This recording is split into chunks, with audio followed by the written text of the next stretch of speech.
All right, everybody, buckle up, because today's deep dive is a doozy. Should be a fun one. We found ourselves kind of, scratching our heads over this news story. It's got everything: celebs, politics, Italian restaurants, you name it. And it all starts with a headline that's, well, let's just say it grabbed our attention. Yeah, when I first saw this one, I was like, Yeah. hold on, got to read that again. Exactly. So, for those who missed it, and honestly, we don't blame you, it's been a weird week. This all stems from an article published, get this, today, in Judas, no less, which always makes things interesting. Always. And the title, okay, get ready for it. Lady Gaga's dad endorses pure Donald Trump for president. You can't make this stuff up. Right, and it's not just a casual, oh yeah, he's got my vote kind of thing. We're talking full-blown endorsement. Joe Germanotta, Gaga's dad, went on Fox News, praised Trump's policies, called him a patriot, even used the word pure to describe him. Pure Donald Trump. Like, he's some kind of political angel food cake or something. I mean, wow. Strong words. We always talk about the personal being political, but this really throws it into sharp relief, huh? Like, here's this seemingly very specific thing, right? One guy, Lady Gaga's dad, endorsing Trump.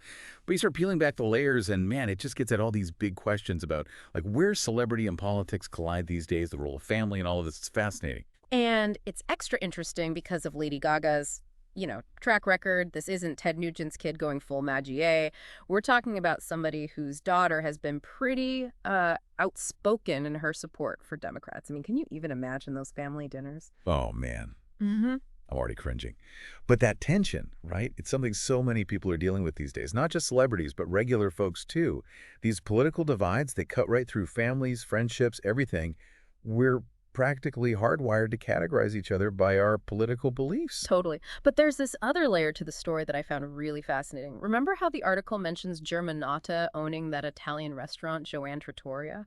Well, apparently it did really well during the Trump administration. So now we're left wondering how much of this endorsement is personal conviction and how much is good old-fashioned economics. Oh, absolutely. You can't discount that. Like, did his business actually thrive under those policies? Mm-hmm. If so, it makes sense that he'd want more of the same. It's a classic example of how our lived experience, our economic reality, influences our political outlook. And then there's the Fox News factor. We can't ignore that he chose that particular platform, right? It adds a whole other dimension to the story.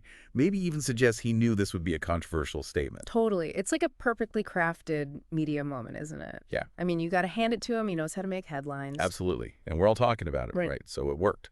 But honestly, I keep coming back to that family dynamic. Yeah. The article doesn't say how Lady Gaga feels about all of this, but you got to wonder, right?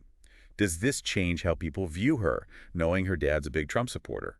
Right. And how do you even begin to unpack that at the Thanksgiving table? Mashed potatoes, stuffing, and a healthy dose of political discord.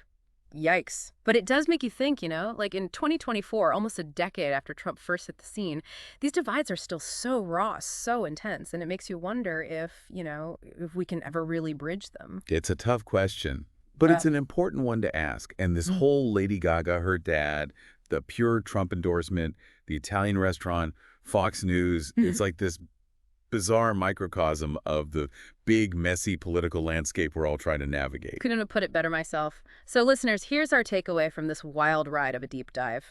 Next time you're out for Italian, maybe skip Joanne Trattoria. Right now, let's not punish the restaurant for the sins of the father. Who knows? Maybe the pizza will spark some meaningful political discourse. Only if it's served with a side of bad romance. All right, folks, we're out. Until next time, stay curious and maybe avoid talking politics with your family. Words to live by.